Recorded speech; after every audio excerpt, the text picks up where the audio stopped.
flight schedule still the same? Yes.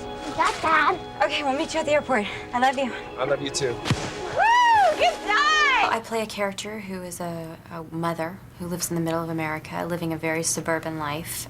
She's pregnant, and she talks to her husband on the phone, and he's coming home from a business trip in South Africa, and then he never shows up at the airport. Excuse me, Mr. Amra El Ibrahim? Yes? Sir, we have an emergency message for you. What is it? Is this my wife? Is she all right? CIA calls it rendition. Basically, the government has authorized the transfer of anyone they think might be a terrorist to prisons outside of the U.S. Prison.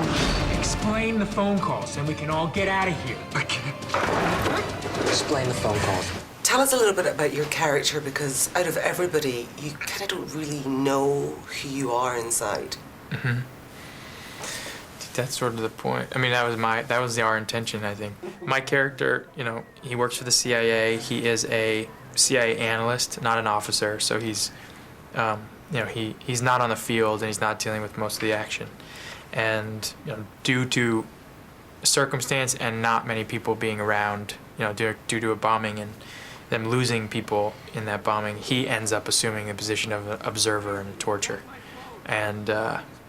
and ultimately has to make the choice whether he believes that, you know, the torture is eliciting correct information or not.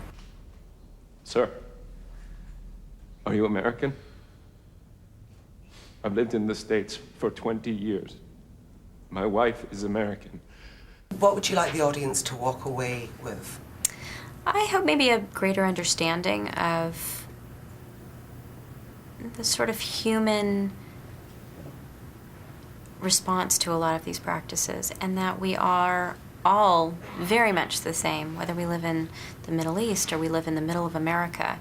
Our lives are about family and community, and that families are being torn apart because of this practice. Please don't walk away from me! Just tell me he's okay! So, I mean, at the beginning of this interview, you were obviously very keen to not talk about your character. So, are you going out with Reese? Whoa, weird. That was weird. I thought you promised me that you weren't gonna. I thought you were interested in the thing. You could have asked for it, though. I would love to answer your questions, but I really only answer questions that can elicit an honest response from me. That was a brilliant answer.